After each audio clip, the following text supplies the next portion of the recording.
आइए हम लोग आज एक नए टॉपिक रेडियो सक्रियता की शुरुआत करते हैं। पहला क्वेश्चन है, रेडियो सक्रियता किसे कहते हैं? तो वैसे पदार्थ जो स्वतः कुछ भेदीय किरणों को छोड़ते हैं उसे क्या कहते हैं? रेडियो सक्रियता कहते हैं। एक बार और समझिएगा इस बात को। वैसे पदार्थ जो स्वयं अपने आप कुछ भेदी किरणों को छोड़ते हैं उसे क्या कहते हैं? रेडियो सक्रियता कहते हैं। अब ये भेदी किरण कौन कौन से होते हैं?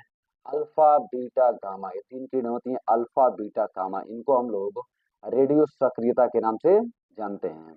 और कुछ विशेषताओं के बारे में देखते हैं हम। जैसे रेडियो सक्रियता की खोज किसने किया था? हेनरी बैकुरल ने किया था। हेनरी बैकुरल नामक वैज्ञानिक थे जिन्होंने रेडियो सक्रियता की खोज की थी। रेडियो सक्रियता का मात्रक क्या होता है? क्यूरी। बहुत ही इंपॉर्टेंट क्वेश्चन है कि what is the unit of radio सक्रियता। और रेडियो सक्रियता का मात्रक क्या होता है? क्यूरी होता है। चलिए, थोड़ा अल्फा बीटा गामा किरणों के बारे में कुछ जानकारी हम लोग ले ले रहे हैं। पहला क्वेश्चन है कि अल्फा किरण की खोज किसने किया था? हेनरी बैकुरल ने किया था। अल्फा किरण की खोज किसने किया था? हेनरी बैकुरल ने किया था। और देख रहे हैं अल्फा किरण पे आवेश कौन सा होता है? अल्फा किरण पे धन आवेश होता है। देखिए आवेश भी दो प्रकार के होते हैं, धन आवेश और ऋण आवेश। तो अल्फा किरण पे कौन सा आवेश होता है? धन आवेश होता है। एक और क्वेश्चन, सबसे अधिक अल्फा बीटा गामा किरणों में सबसे अधिक भार किसका होता है? किसका होता है? अल्फा किरण का होता है। इन तीनों किरणों में सबसे अधिक भार किसका देखा जाता है? अल्फा किरण का देखा जाता है। और एक काफी इंपॉर्टेंट क्वेश्चन कि अल्फा बीटा गामा किरणों में सबसे कम चाल किसकी होती है? सबसे धीमी चाल किसकी होती है? अल्फा किरण की होती है। एक बार और देख ले रहे हैं फटाक से इसको। अल्फा किरण की खोज किसने किया था? हेनरी बैकुरल ने। अल्फा किरणों पे कौन सा आवेश होता है? धन आवेश होता है। इसका भार क्या होता है? सबसे अधिक होता है। मतलब तीनों किरणों में सबसे अधिक भार किसका होता है? अल्फा किरण का होगा। और चाल क्या होता है? सबसे कम होता है। आप इससे रिलेट कर सकते हैं, जिसका जितना अधिक भार होगा वेग चाल उतना ही कम होगा। तो सबसे कम चाल हो जाएगा अल्फा किरण का, और सबसे अधिक भार किसका हो जाएगा? अल्फा किरण का। थोड़ा बीटा किरण पे भी ध्यान देते हैं हम लोग। तो ये बीटा किरण की खोज किसने किया था? रदरफोर्ड ने किया था। रदरफोर्ड के बारे में मैं जानकारी दूंगा, काफी इंपॉर्टेंट खोज इनके हैं। पहले देख लीजिए, बीटा किरण की खोज किसने किया था? रदरफोर्ड ने किया था। बीटा किरण पे कौन सा आवेश होता है? ऋण आवेश होता है। इसका अन्य नाम क्या है? क्वेश्चन सीधा बनता है कि किस किरण को कैथोड किरण के नाम से जाना जाता है? बीटा किरण को जाना जाता है। तीन क्वेश्चन याद रखना है हम लोगों को। बीटा किरण की खोज किसने किया था? रदरफोर्ड ने। आवेश कौन सा होता है? ऋण आवेश। इसका अन्य नाम क्या है? कैथोड किरण। तो गामा किरण पे ध्यान देते हैं हम। देखिए अल्फा बीटा गामा किरणों में सबसे एग्जाम के अकॉर्डिंग सबसे इंपॉर्टेंट माना जाए किसको? गामा किरण को। पहला क्वेश्चन कि गामा किरण की खोज किसने किया था? पाल बिलार्ड नामक वैज्ञानिक थे जिन्होंने गामा किरण की खोज किया था। इस पे आवेश कौन सा होता है? इस पे कोई आवेश ही नहीं होता है, मतलब विद्युत का उदासीन होता है, कोई चार्ज इस पे नहीं होता है।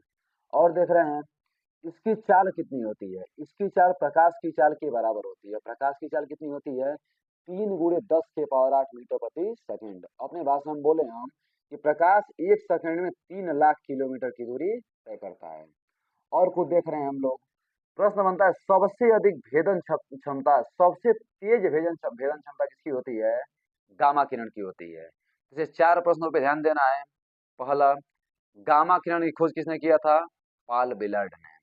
इस पे आवेश कौन सा होता है? कुछ नहीं, मतलब विद्युत का उदासीन होता है। इसकी चाल कैसी होती है? प्रकाश की चाल के बराबर होती है। इसकी भेदन क्षमता कितनी होती है? सबसे अधिक होती है। अगर तीन किरण को लेंगे अल्फा बीटा गामा, तो सबसे तेज भेदन भेदन क्षमता किसकी होती है? गामा किरण की होती है। और कुछ इंपॉर्टेंट फैक्ट है जिनको जिनके बारे में आपको जानना बहुत ही जरूरी है। पहला क्वेश्चन क्या है कि हाइड्रोजन बम की खोज किसने किया था?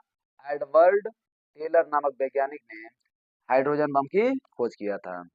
बारूद की खोज किसने किया था? रोजर बेकर नामक वैज्ञानिक ने बारूद का आविष्कार किया था, बारूद की खोज की थी। एक सबसे important question, thorium, polonium, radium, ये सभी रेडियो एक्टिव जो तत्व हैं, इनकी खोज किसने किया था? क्यूरी दंपति, मतलब मैडम क्यूरी और प्यूरी क्यूरी दोनों पति पत्नी थे। इन्होंने ही थोरियम, पोलोनियम और रेडियम की खोज की थी। और देख रहे हैं हम लोग परमाणु बम का आविष्कार किसने किया था? ऑटो हन ने किया था। ये तो हुआ पूरा डिटेल में जानकारी इनकी। कुछ और इम्पोर्टेंट वर्ड है इनमें, उनके बारे में जानना काफी जरूरी है आप लोगों को। जैसे मान लीजिए किरण किसे कहते हैं? व्हाट इज रेज, किरण किसे कहते हैं। और देख लीजिए, जैसे मान लीजिए कि आवेश किसे कहते हैं, भार किसे कहते हैं, चाल किसे कहते हैं, धन आवेश किसे कहते हैं, ऋण आवेश किसे कहते हैं। फिर मान लीजिए आप लोग इधर हाइड्रोजन के बारे में कुछ विशेषता, फिर मान लीजिए पोलोनियम से बारे में कुछ विशेषता, थोरियम के बारे में, रेडियम के बारे में, परमाणु के बारे में, कुछ छोटे छोटे टॉपिक में बता रहा हूँ। बाकी जब लॉन्ग वीडियो लेके आऊंगा ना इस पे तो पूरा डिटेल में बताऊंगा किसके बारे में क्या क्या होता है। फिलहाल देखिए पहला क्वेश्चन ऊपर से एकदम, वैसे पदार्थ, पदार्थ किसे कहते हैं, प्रत्येक द्रव्य का एक विशिष्ट गुण एवं निश्चित रासायनिक संगठन होता है, उसे क्या कहते हैं, पदार्थ कहते हैं। अपने भाषा में बोले, पदार्थ वे होते हैं जो स्थान घेरते हैं, जिनमें कुछ भार होता है, जिनका अध्ययन अपने ज्ञान इंद्रियों द्वारा कर सकते हैं। पदार्थ के बारे में और कुछ प्रश्न, पदार्थ को दो भागों में बांटा गया है, भौतिक अवस्था के आधार पर, रासायनिक अवस्था के आधार पर। भौतिक अवस्था के आधार पर पदार्थ को तीन भागों में बांटा गया है, ठोस, द्रव, गैस। चौथी अवस्था भी होती है प्लाज्मा, पांचवी अवस्था होती है बोस आइंस्टीन। रासायनिक अवस्था के आधार पर इसको तीन भागों में बांटा गया है, तत्व, यौगिक, मिश्रण। ठीक है, और कुछ जानकारी लेते हैं। किरण किसे कहते हैं, व्हाट इज रेज, बहुत इंपॉर्टेंट क्वेश्चन है। किरण किसे कहते हैं, किसी समांग माध्यम में एक बिंदु से दूसरे बिंदु तक प्रकाश जिस रजुरेखीय मार्ग से होकर गमन करता है, प्रकाश यहाँ से होकर आता जाता है, उसे क्या बोलते हैं, प्रकाश की किरण कहते हैं। और देखें हम लोग आवेश किसे कहते हैं। आवेश के बारे में काफी इंपॉर्टेंट क्वेश्चन है कि आवेश का मात्रक क्या होता है, आवेश का मात्रक क्या होता है, कूलाम होता है। आवेश किसे कहते हैं इसके बारे में जान लीजिए। पदार्थ के वैद्युत में होने की क्रिया क्या कहलाती है, आवेश कहलाती है। आवेश दो प्रकार के होते हैं, धन आवेश और ऋण आवेश। किसी पदार्थ में इलेक्ट्रॉनों की कमी के कारण उत्पन्न आवेश क्या कहलाएगा, धन आवेश। इलेक्ट्रॉनों की अधिकता के कारण उत्पन्न आवेश क्या कहलाएगा, ऋण आवेश। और देख रहे हैं हम लोग भार किसे कहते हैं, पृथ्वी जिस बल से किसी वस्तु को अपनी तरफ खींचती है वो बल उस वस्तु का क्या कहलाता है, भार कहलाता है। और इसके बाद इससे बगल में एक और क्वेश्चन बन जाता है, द्रव्यमान। पदार्थ में उपस्थित मात्रा को क्या कहते हैं, द्रव्यमान कहते हैं। एक इंपॉर्टेंट क्वेश्चन दोनों से लिंक होकर बनता है कि भार में और द्रव्यमान में अंतर क्या होता है। देखिए भार हमेशा बदलता रहता है, द्रव्यमान कभी बदलता नहीं है। ब्रह्मांड में कहीं भी आप चले जाइए, आपका जितना द्रव्यमान यहाँ पे है, द्रव्यमान आपका बदलेगा कहीं पर भी नहीं, भार हमेशा बदलता रहेगा। जैसे मान लीजिए चंद्रमा पर आप चले गए तो चंद्रमा पे आपके भार का 1/6 हो जाएगा, मतलब 60 kg के यहाँ पर हैं, तो चंद्रमा पे जाने पर 1/6 मतलब 10 kg के हो जाएंगे। यहाँ पर आप मान लीजिए 24 kg के हैं, तो चंद्रमा पर जाएंगे तो 1/6 मतलब 4 kg के हो जाएंगे, 4 किलोग्राम के हो जाएंगे। तो वही मतलब चंद्रमा पे भार कितना होता है, 1/6 हो जाता है। चलिए हुआ भार के बारे में। चाल के बारे में कुछ जानकारी ले ले रहे हैं हम लोग। देखिए एकांक समय में चली गई दूरी क्या कहलाती है, चाल कहलाती है। एकांक समय में चली गई दूरी क्या कहलाती है, चाल कहलाती है। फिर कह सकते हैं आप लोग चाल बराबर दूरी बटे समय। चाल का मात्रा क्या होता है, मीटर प्रति सेकेंड। चाल एक ऐसी राशि, अदिश राशि है। कुछ दिन बाद में आपको बताऊं अदिश राशि क्या होती है, सदिश राशि क्या होती है। सब एक एक करके टॉपिक में आपको समझाऊंगा, ठीक है ना। और कुछ टॉपिक उसके बारे में भी जानकारी हम आपको दे दे रहे हैं। जैसे यहाँ पे शब्द है प्रकाश, व्हाट इज लाइट, प्रकाश कहते हैं किसको है, वह माध्यम जिसकी सहायता से हम किसी दूसरी वस्तु को देख सकते हैं उसे क्या कहते हैं, प्रकाश कहते हैं। वह माध्यम जिसकी सहायता से हम आपको देख सकते हैं उसे क्या बोलेंगे, प्रकाश बोलेंगे। अब आगे देखिए प्रकाश के बारे में हो गया। प्रकाश से कुछ इंपॉर्टेंट फैक्ट, प्रकाश की चाल कितनी होती है, 3 × 10⁻8 मीटर प्रति सेकेंड। सूर्य का प्रकाश सूर्य से पृथ्वी तक पहुंचने में कितना समय लेता है, 8 मिनट 15 सेकेंड। इसको 8.3 मिनट के नाम से भी जाना जाता है। कई किताब इसको 8 मिनट 18 सेकेंड लिखता है, कई किताब 8 मिनट 20 सेकेंड लिखता है, कई किताब 8 मिनट 15 सेकेंड लिखता है। तीनों बात आप लगभग में मान लीजिएगा, सबके सब क्या है, सही है। मतलब 8.3 मिनट मतलब 8 मिनट 20 सेकेंड, 18 सेकेंड, 15 सेकेंड में कोई भी बोल देंगे आप, सूर्य का प्रकाश सूर्य से पृथ्वी तक पहुंचता है। आगे देख रहे हैं हम लोग, ये तो प्रकाश के बारे में हुआ, प्रकाश की चाल के बारे में हुआ। और देखिए हाइड्रोजन के बारे में कुछ इंपॉर्टेंट क्वेश्चन। पहला क्वेश्चन, सबसे हल्की गैस कौन सी है, हाइड्रोजन। सूर्य के पास सबसे अधिक मात्रा में कौन सी गैस पाई जाती है, हाइड्रोजन। हाइड्रोजन को जलाने पे क्या बनता है, पानी बनता है। हाइड्रोजन में कितने समस्थानिक होते हैं, 3, प्रोटियम, ड्यूटेरियम और ट्राइटियम।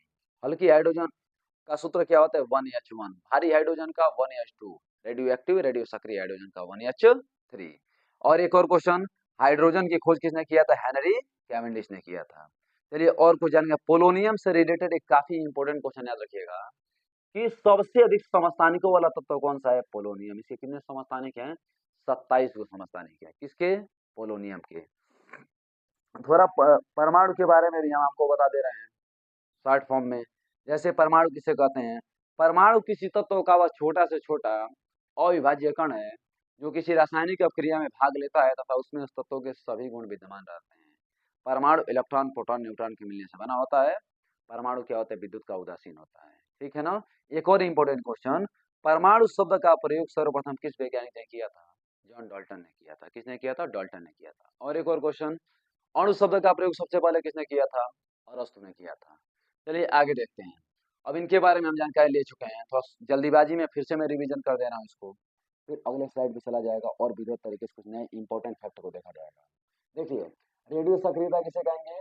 वैसे पदार्थ जो स्वतः कुछ भेदी किरणों को छोड़ते हैं क्या कहलाते हैं? रेडियो सक्रियता कहलाते हैं। भेदी किरणें कौन कौन सी होती हैं? Alpha, beta, gamma. रेडियो सक्रियता की खोज किसने किया था? हेनरी बेकरल ने किया था। इसका मात्रक क्या होता है? क्यूरी होता है। अल्फा किरण के बारे में कुछ फैक्ट, खोज किसने किया था? हेनरी बेकरल ने। आवेश कितना कौन सा होता है? धन आवेश। भार होता है सबसे अधिक, चाल होता है सबसे कम। और देखते हैं बीटा किरण के बारे में, खोज किसने किया था? रदरफोर्ड ने। आवेश कौन सा होता है? ऋण आवेश। अन्य नाम क्या है? कैथोड किरण। गामा किरण के बारे में खोज किसने किया था? पॉल विलार्ड ने। आवेश कौन सा होता है? उदासीन। चाल प्रकाश की चाल के बराबर होती है। भेदन क्षमता सबसे अधिक होती है। और इंपॉर्टेंट, हाइड्रोजन बम का खोज एडवर्ड टेलर ने। बारूद की खोज रोजर बैंकन ने। थोरियम, पोलोनियम, रेडियम इत्यादि महत्वपूर्ण रेडियोएक्टिव तत्वों की खोज क्यूरी दंपति ने। और परमाणु बम का आविष्कार किसने किया था? ऑटो हन ने। इस तरीके से करके हम लोग आज रेडियो सक्रियता को पूरा बढ़िया से निपटा दी। इतना फैक्ट यदि आपको याद है, पेपर में कोई क्वेश्चन बाकी नहीं है, सारा क्वेश्चन आप छोड़ देंगे। ठीक है, अब देखते हैं अगले स्लाइड पे कुछ और इंपॉर्टेंट फैक्ट को। आइए समस्थानिक के बारे में, समभारी के बारे में और सम इलेक्ट्रॉनिक के बारे में, तीनों के बारे में फुल जानकारी हम लोग ले रहे हैं। पहला क्वेश्चन बनता है कि समस्थानिक किसे कहते हैं, या फिर समभारी किसे कहते हैं, या सम इलेक्ट्रॉनिक किसे कहते हैं। अभी अगले स्लाइड में सम न्यूट्रॉनिक किसे कहते हैं, सबके बारे में जानकारी धीरे धीरे लिया जाएगा। पहला क्वेश्चन, समस्थानिक किसे कहते हैं? वे तत्व या वे पदार्थ जिनके परमाणु क्रमांक समान होते हैं लेकिन परमाणु भार अलग अलग होते हैं क्या कहलाते हैं? समस्थानिक कहलाते हैं। वे तत्व जिनके परमाणु क्रमांक समान होते हैं लेकिन परमाणु भार अलग अलग होते हैं क्या कहलाते हैं? समस्थानिक कहलाते हैं। जैसे 1H1, 1H2, 1H3। Protium, deuterium और ट्राइटियम। हाइड्रोजन में कितने समस्थानिक होते हैं? 3। नाम क्या है? प्रोटियम, ड्यूटेरियम और ट्राइटियम। सबसे इंपॉर्टेंट क्वेश्चन बन जाता है कि सर्वाधिक, सबसे अधिक समस्थानिकों वाला तत्व कौन सा है? उसका नाम क्या है? पोलोनियम। कितने समस्थानिक होते हैं इसके? इसके टोटल समस्थानिकों की संख्या है 27 माने 27। आइए और जानकारी ले रहे हैं हम लोग किसके बारे में? समभारी किसे कहते हैं? देखिए, वे तत्व जिनके परमाणु क्रमांक अलग अलग होते हैं लेकिन परमाणु भार समान होते हैं क्या कहलाते हैं? समभारी कहलाते हैं। वैसे तत्व जिनके परमाणु क्रमांक अलग अलग होते हैं लेकिन परमाणु भार समान होते हैं क्या कहलाते हैं? समभारी कहलाते हैं। जैसे 18 आर्गन 40, 20 कैल्शियम 40 इत्यादि। और देखते हैं हम लोग, जैसे सम इलेक्ट्रॉनिक किसे कहते हैं? सम इलेक्ट्रॉनिक वैसे तत्व जिनमें इलेक्ट्रॉनों की संख्या समान होती है उसे क्या कहते हैं? सम इलेक्ट्रॉनिक। जैसे मैग्नीशियम, मैग्नीशियम 2 प्लस में 2 इलेक्ट्रॉन को त्याग कर रहा है, इसका परमाणु क्रमांक होता है 12, 12 में से 2 निकल गया, क्या बचा? 10। एल्यूमिनियम, एल्यूमिनियम 3 इलेक्ट्रॉन का त्याग कर रहा है, त्याग कर रहा है तो 3 को बाहर निकलेगा तो 13 में से 3 निकल गया तो 10। ऑक्सीजन को 2 माइनस में 2 इलेक्ट्रॉन को ले रहा है, इसका परमाणु क्रमांक कितना होता है? 8। 2 इलेक्ट्रॉन को ले लेगा तो 8 2 कितना हो जाएगा? 10। इसका क्या हो गया? 10। देखिए सब में इलेक्ट्रॉनों की संख्या क्या है? 10 है। ये क्या है? सम इलेक्ट्रॉनिक है। देखिए जल्दीबाजी में इसको कैसे समझेंगे, एक लाइन में कोई पूछे आपसे कि समस्थानिक किसे कहते हैं, तो इस वर्ड पे ध्यान दीजिएगा। सम का मतलब क्या होता है? समान। सम का मतलब क्या हो जाएगा? समान। स्थानिक का मतलब स्थान। वैसे तत्व जिनके स्थान समान हो उन्हें क्या बोलेंगे? समस्थानिक बोलेंगे। स्थान का मतलब क्रमांक। वैसे तत्व जिनके परमाणु क्रमांक समान हो, परमाणु भार अलग अलग हो क्या कहलाएंगे? समस्थानिक कहलाएंगे। इस शब्द पे ध्यान दीजिएगा। समभारिक, सम का मतलब क्या होता है? समान। भारिक का मतलब भार। वे तत्व जिनके परमाणु भार समान हो, ये परमाणु क्रमांक अलग अलग हो क्या कहलाएंगे? समभारिक कहलाएंगे। सम इलेक्ट्रॉनिक, सम का मतलब समान, इलेक्ट्रॉनिक माने इलेक्ट्रॉनों की संख्या। वैसे तत्व जिनमें इलेक्ट्रॉनों की संख्या समान होती है उसे क्या कहते हैं? सम इलेक्ट्रॉनिक कहते हैं। ठीक है ना? और कुछ इंपॉर्टेंट फैक्ट है इनके बारे में, कुछ ऐसे शब्द हैं जिनके बारे में जानकारी लेना आपको काफी जरूरी है। एक एक करके मैं जानकारी दे रहा हूँ।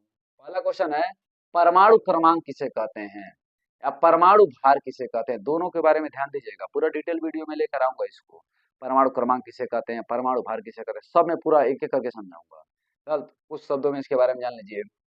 देखिए, किसी तत्व के परमाणु के नाभिक में उपस्थित कुल प्रोटॉनों की संख्या उसे क्या कहलाती है, परमाणु क्रमांक कहलाती है। परमाणु क्रमांक की खोज किसने किया था, मोजले ने किया था। ठीक है ना। आगे और बात करते हैं, परमाणु भार किसे कहते हैं। किसी तत्व के परमाणु के नाभिक में उपस्थित कुल प्रोटॉनों तथा कुल न्यूट्रॉनों की संख्याओं का योगफल क्या कहलाता है, परमाणु भार कहलाता है। ठीक है। अब और देख रहे हैं इसी, जैसे मान लीजिए आई क्या है, वन क्या है परमाणु क्रमांक, ऊपर वाला क्या है परमाणु भार। आई क्या है परमाणु क्रमांक, ऊपर वाला परमाणु भार। आई परमाणु क्रमांक, इसका नाम है परमाणु भार। हाइड्रोजन के बारे में फिर मैं रिपीट कर दे रहा हूँ, सबसे हल्की गैस कौन सी है, हाइड्रोजन। सूर्य के पास सबसे अधिक मात्रा में पाई जाती है कौन सी गैस, हाइड्रोजन। हाइड्रोजन को जलाने पे क्या बनता है, पानी। फिर कितने समस्थानिक उसे होते हैं इसके, तीन, प्रोटियम, ड्यूटेरियम और ट्राइटियम। ठीक है। फिर सर्वाधिक समस्थानिक वाला तत्व कौन सा है, पोलोनियम। पोलोनियम के बारे में आपको जानेगा है। और कुछ वर्ड कौन कौन से हैं इसमें, आर्गन के बारे में कुछ प्रश्न सुन लीजिए। बल्ब में कौन सी गैस भरी जाती है, आर्गन गैस भरी जाती है। देखिए, बल्ब में सभी अक्रिय गैसों को हम भर सकते हैं। अक्रिय गैसों को अन्य नाम क्या हो जाएगा, शून्य समूह के तत्व, निष्क्रिय गैस, अक्रिय गैस, उत्कृष्ट गैस, सब एक ही नाम होता है। कौन कौन से होते हैं इसमें, हेलियम, नियान, आर्गन, क्रिप्टॉन, जेनान, रेडान, ये सभी क्या होते हैं, अक्रिय गैसें होती हैं। इन सभी का प्रयोग हम बल्ब में कर सकते हैं, लेकिन आर्गन अधिक मात्रा में उपस्थित है, काफी आसानी से मिल जाती है, इसलिए इसका प्रयोग हम बल्ब में करते हैं। ठीक है। तो कैल्शियम के बारे में एक दो प्रश्न देख ले रहे हैं हम लोग। जैसे कैल्शियम का परमाणु क्रमांक कितना होगा, 20, परमाणु भार कितना होगा, 40। ठीक है। देखिए, इलेक्ट्रॉन के बारे में कुछ इंपॉर्टेंट फैक्ट। इलेक्ट्रॉन का द्रव्यमान कितना होता है, 9.1 के गुणे 10 के पावर माइनस 31 किलोग्राम। इलेक्ट्रॉन की खोज किसने किया था, थॉमसन ने किया था। इलेक्ट्रॉन के आवेश का सफलतापूर्ण निर्धारण सबसे पहले किसने किया था, मिलिकन ने किया था। इलेक्ट्रॉन पाया कहाँ पे जाता है, परमाणु के नाभिक के चारों ओर भिन्न भिन्न द्वितीय कक्षाओं में चक्कर लगाता रहता है। ठीक है ना। और क्या जानकारी है, मैग्नीशियम के बारे में काफी इंपॉर्टेंट क्वेश्चन। पौधों के पत्तियों में कौन सा अयस्क पाया जाता है, मैग्नीशियम अयस्क।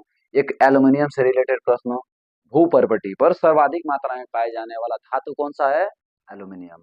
ऑक्सीजन से रिलेटेड कुछ प्रश्न, जैसे किस गैस को प्राणवायु के नाम से जाना जाता है, ऑक्सीजन को। किस गैस को प्राणदायिनी के नाम से जाना जाता है, ऑक्सीजन को। कौन सी ऐसे गैस है जो स्वयं नहीं जलती, जलाने में सहायक होती है, ऑक्सीजन गैस। ऑक्सीजन गैस खोज किसने किया था, प्रिस्टले ने किया था, जोसेफ प्रिस्टले ने किया था। और देखते हैं इसके बारे में एक इंपॉर्टेंट क्वेश्चन, जैसे ऑक्सीजन के अपर रूप का नाम बताइए, ओजोन। ओजोन का सूत्र क्या है, तो O3। तीन ऑक्सीजन मिलकर किसका निर्माण करते हैं, ओजोन गैस का निर्माण करते हैं। ठीक है। अब एक और क्वेश्चन, प्रकाश संश्लेषण क्रिया में पौधों द्वारा कौन सी गैस छोड़ी जाती है, ऑक्सीजन गैस छोड़ी जाती है। कौन सी गैस ली जाती है, कार्बन डाइऑक्साइड गैस ली जाती है। और कुछ फैक्ट देख रहे हैं हम लोग इसके बारे में, ये तो पूरा हो गया ऑक्सीजन के बारे में। चलिए, इस तरीके से करके हम लोग आज कौन कौन सा टॉपिक निपटाएं, रेडियो सक्रियता पूरा जानकारी ली उसके बारे में, अल्फा बीटा गामा किरणों के बारे में पूरी जानकारी हम लोगों ने लिया, फिर समस्थानिक के बारे में, समभारी के बारे में, सम इलेक्ट्रॉनिक के बारे में। एक छोटा सा टॉपिक मैं उसके बारे में बता दे रहा हूँ, टॉपिक का नाम क्या है, सम न्यूट्रॉनिक। सम न्यूट्रॉनिक। सम न्यूट्रॉनिक का मतलब क्या होता है, सम का मतलब समान, न्यूट्रॉनिक और न्यूट्रॉनों की संख्या। वैसे तत्व जिनमें न्यूट्रॉनों की संख्या समान होती है उसे क्या कहते हैं, सम न्यूट्रॉनिक कहते हैं। जैसे एग्जांपल देख लीजिए, ऐसे 1s3 ट्राइटियम को हम ले रहा है, फिर ले रहे हैं 2He4। 2He4 देखिए, इधर तीन में से एक निकल गया, क्या बचा, दो। चार में से दो निकले, क्या बचा, दो। देखिए, दोनों में न्यूट्रॉनों की संख्या क्या है, बिल्कुल समान है। दोनों किसके उदाहरण हो जाएंगे, सम न्यूट्रॉनिक के उदाहरण हो जाएंगे। ठीक है ना। अब इन टॉपिक में कोई समस्या आपको नहीं होगा। डेली बाय डेली आप लोग वीडियो देखते रहिए, पसंद आए तो लाइक शेयर सब्सक्राइब जरूर किया करिए। प्रतिदिन आपको वीडियो मिलता रहेगा। ठीक है। कुछ कमी हो तो कमेंट में जरूर बताया करिए कि कमी है, उस कमी को धीरे धीरे दूर किया जाएगा। हम लोग का शुरुआती स्टेज है, जैसे जैसे आप लोग सलाह देंगे वैसे वैसे हम लोग अपने आप को चेंज करेंगे। ठीक है।